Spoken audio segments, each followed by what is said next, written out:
नमस्कार साथियों आज की इस वीडियो में हम मेंसुरेशन के फॉर्मूले पर आधारित जितने भी हमारे सवाल बन सकते हैं रेशियो एंड प्रोपोर्शन के उनके कंसेप्ट्स को अच्छे से समझेंगे ताकि इन क्वेश्चंस को पेपर में अगर आए तो हम अच्छे से कर सके। जैसे आज का सबसे पहला सवाल, यदि किसी त्रिभुज की ऊंचाई में 25% की वृद्धि की जाती है और आधार में 20% की कमी की जाती है तो उसके क्षेत्रफल में प्रतिशत परिवर्तन बताइए क्या होगा। सबसे पहले इस तरीके के सवाल में हमें एरिया यानी क्षेत्रफल का फॉर्मूला पता होना चाहिए। अगर मेंसुरेशन के फॉर्मूले नहीं पता तो ये क्वेश्चन हमारा नहीं हो पाएगा। तो मेरे भाई एरिया का सवाल, एरिया क्या होता है? हाफ ऑफ बेस मल्टीप्लाई में हाइट। बेस मल्टीप्लाई में हाइट हो गया या फिर हाफ ऑफ आधार गुणा में ऊंचाई हो गया। अब यहां पर 1/2 जो है ये तो एक फिक्स वैल्यू है, ये तो कभी भी नहीं बदलेगी। तो बेस मल्टीप्लाई हाइट यानी आधार गुणा ऊंचाई से हमें पता लगेगा कि क्षेत्रफल में कितना परिवर्तन हुआ। अब क्वेश्चन में ये कहा कि ऊंचाई यानी एल्टीट्यूड जो है वो 25% बढ़ा दिया। 25% का अनुपात क्या होता है? 1/4। यानी बेस एल्टीट्यूड अगर 4 सेंटीमीटर था उसमें 1 यूनिट बढ़ाकर कितना कर दिया? 5 सेंटीमीटर कर दिया। आधार को 20% कम कर दिया। 20% का अनुपात क्या होता है? 1/5, 1/5 होता है। यानी आधार 5 सेंटीमीटर था तो उसमें 1 यूनिट कम करके कितना कर दिया? केवल 4 सेंटीमीटर कर दिया। तो आधार गुणा में ऊंचाई, 4 गुणा में 5 20 और बाद में 5 गुणा 4 यानी कि 20। एरिया पहले 20 था, बाद में भी कितना रह गया? 20। यानी एरिया में कोई भी परिवर्तन नहीं, 0% हमारा यहां आंसर हो जाएगा। अगला क्वेश्चन देखो, यदि किसी समबाहु त्रिभुज की भुजा में 20% की वृद्धि की जाती है तो परिमाप में प्रतिशत परिवर्तन और क्षेत्रफल में प्रतिशत परिवर्तन यानी पेरीमीटर और एरिया में मुझे परसेंटेज चेंज बताना है, कितना होगा। समबाहु त्रिभुज यानी इक्विलेटरल ट्रायंगल के परिमाप यानी पेरीमीटर का फॉर्मूला क्या होता है? 3 गुणा में भुजा। अब यहां पर 3 जो है वो तो एक फिक्स वैल्यू है, यानी भुजा ए से हमें पता लगेगा कि परसेंटेज चेंज कितना है। अब भुजा अगर 20% बढ़ रही है तो परिमाप भी 20% ही बढ़ेगा, क्योंकि परिमाप किसके ऊपर डिपेंड है? केवल भुजा, केवल ए के ऊपर डिपेंड है। तो आंसर या तो ए बनेगा या फिर आंसर बी हो जाएगा। अब क्षेत्रफल में हमें कैसे परिवर्तन पता लगेगा? क्षेत्रफल का फॉर्मूला होता है √3/4 a²। √3/4 a²। √3/4 जो है ये तो एक फिक्स वैल्यू है, यानी भुजा के वर्ग a² से हमें पता लगेगा कि क्षेत्रफल में यानी एरिया में कितना परसेंटेज चेंज है। अब भुजा जो है वो 20% बढ़ रही है।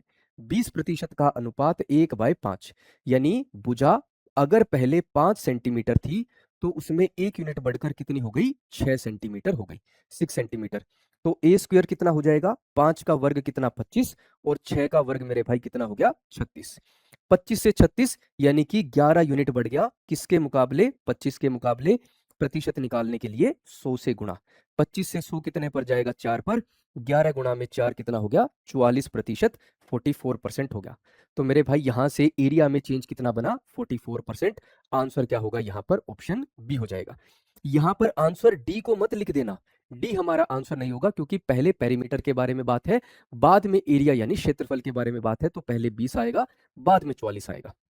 अगला क्वेश्चन देखो, यदि किसी वृत्त की त्रिज्या में 30% की वृद्धि की जाती है तो परिमाप में प्रतिशत परिवर्तन और क्षेत्रफल में प्रतिशत परिवर्तन। फिर से वही सवाल, पेरीमीटर और एरिया में मुझे चेंज बताना है, क्या होगा। अब परिमाप का यानी पेरीमीटर का फॉर्मूला क्या होता है? 2πr होता है, 2πr। अब 2π जो है वो तो एक फिक्स वैल्यू है, यानी जितना चेंज रेडियस में होगा, त्रिज्या में होगा, उतना ही परिमाप यानी पेरीमीटर में होगा। अब रेडियस 30% बढ़ रहा है तो परिमाप भी आपका 30% बढ़ेगा या 30% बढ़ेगा। आंसर या तो ए बनेगा या फिर आंसर सी हो जाएगा। ठीक है। अब एरिया में कैसे पता लगेगा चेंज? एरिया का फॉर्मूला होता है πr²। पाई तो एक फिक्स वैल्यू है, यानी रेडियस के स्क्वायर, त्रिज्या के वर्ग से हमें पता लगेगा कि एरिया यानी क्षेत्रफल में कितना चेंज है। अब रेडियस जो है वो 30% बढ़ रहा है। 30% का मतलब पहले अगर 10 सेंटीमीटर था तो उसमें 3 यूनिट बढ़ गया, अब कितना हो गया? 13 सेंटीमीटर हो गया, 13 सेंटीमीटर। तो रेडियस का स्क्वायर कितना हो जाएगा? 10 का वर्ग कितना? 100 और 13 का वर्ग कितना? 169। यानी कितना बढ़ा? 69। किसके मुकाबले? 100 के मुकाबले। प्रतिशत निकालने के लिए 100 से गुणा। आंसर क्या हो जाएगा मेरे भाई? 69%। यानी आंसर क्या बनेगा? ऑप्शन सी हो जाएगा। ठीक है। अगला सवाल देखो, यदि किसी वर्ग की भुजा में 10% की कमी की जाती है तो परिमाप में प्रतिशत परिवर्तन और क्षेत्रफल में प्रतिशत परिवर्तन, पेरीमीटर और एरिया में परसेंटेज चेंज मुझे बताना है क्या होगा। मेरे भाई पेरीमीटर का फॉर्मूला क्या होता है, 4 गुणा में भुजा। 4 तो फिक्स वैल्यू है, यानी जितना चेंज ए मतलब भुजा में होगा उतना ही पेरीमीटर यानी परिमाप में होगा। भुजा अगर 10% कम हो रही है तो परिमाप भी आपका 10% ही कम होगा। आंसर या तो ए बनेगा या फिर आंसर बी हो जाएगा।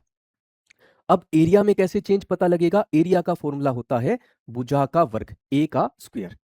अब ए जो है मेरे भाई, भुजा जो है वो 10% कम हो रही है, मतलब पहले 10 सेंटीमीटर थी, उसमें 1 यूनिट कम हो गया, अब कितना रह गया, 9 सेंटीमीटर रह गया। तो ए स्क्वायर कितना हो जाएगा, 10 का वर्ग कितना 100 और 9 का वर्ग कितना 81, 81। 100 से 81 हो गया, यानी चेंज कितना हुआ, 19 यूनिट्स। किसके मुकाबले, 100 के मुकाबले। प्रतिशत निकालने के लिए 100 से गुणा 100 से मल्टीप्लाई, यानी एरिया में कितना चेंज है, 19% का। आंसर क्या हो जाएगा, ऑप्शन बी हो जाएगा।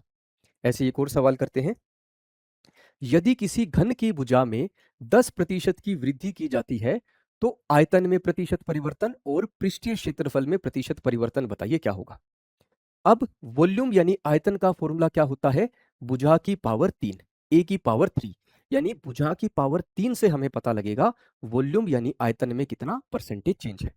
अब वॉल्यूम जो है वो 10% कम हो रही है, सॉरी 10% बढ़ रही है, मतलब पहले 10 सेंटीमीटर थी तो उसमें 1 यूनिट बढ़कर कितनी हो गई, 11 सेंटीमीटर, 11 सेंटीमीटर हो गई। तो ए की पावर 3 कितना हो जाएगा मेरे भाई, 10 की पावर 3 1000 और 11 की पावर 3 कितना, 1331। आयतन 1000 से कितना हो रहा है, 1331, तो कितने की कितना इंक्रीज हुआ, 331। किसके मुकाबले, 1000 के मुकाबले। प्रतिशत निकालने के लिए 100 से गुणा 100 से मल्टीप्लाई, यहां से 2 जीरो से 2 जीरो कट गया। आयतन में चेंज या तो 33.1% का या फिर आंसर डी 33.1%। अब पृष्ठीय क्षेत्रफल का फॉर्मूला क्या होता है, भाई सरफेस एरिया का फॉर्मूला होता है या तो 4a स्क्वायर या फिर 6a square. Curved surface area यानी वक्र पृष्ठीय क्षेत्रफल होता है 4a square, total surface area यानी कुल पृष्ठीय क्षेत्रफल होता है 6a स्क्वायर। अब यहाँ 4 और 6 दोनों ही फिक्स वैल्यू है, तो ए स्क्वायर यानी भुजा के वर्ग से हमें पता लगेगा कि सरफेस एरिया में कितना चेंज है। अब ए जो है यानी भुजा जो है वो 10 से कितनी हो रही है, 11 सेंटीमीटर हो रही है। तो ए स्क्वायर कितना हो जाएगा, 10 का वर्ग कितना 100 और 11 का वर्ग कितना 121। पृष्ठीय क्षेत्रफल यानी सरफेस एरिया 100 से 121 हो रहा है, यानी 21 यूनिट बढ़ रहा है। किसके मुकाबले, 100 के मुकाबले। प्रतिशत निकालने के लिए 100 से गुणा, 100 से हमारा 100 कट गया। सरफेस एरिया में 21% इंक्रीज, 21% चेंज है। तो यहां से आंसर क्या हो गया मेरे भाई, ऑप्शन ए हो गया। अब इन क्वेश्चन से आपको अच्छे से समझ में आ गया होगा कि mensuration based ratio and proportion के क्वेश्चन आएंगे तो आप किस तरीके से फॉर्मूले से क्वेश्चन को कर सकते हो। अगर ये क्वेश्चन आपको अच्छे से समझ में आ गए तो मेरे भाई इसी के आधार पर नीचे यहां पर आपको 5 क्वेश्चन दिए गए हैं, नहीं सॉरी 5 से ज्यादा क्वेश्चन दिए गए हैं जो कि आपको खुद से ट्राई करने हैं और जिनका आंसर आप मुझे कमेंट सेक्शन में बताएंगे। और इसी तरीके की वीडियो के लिए जुड़े रहिए रोजगार with Ankit defence YouTube channel पर। जय हिंद।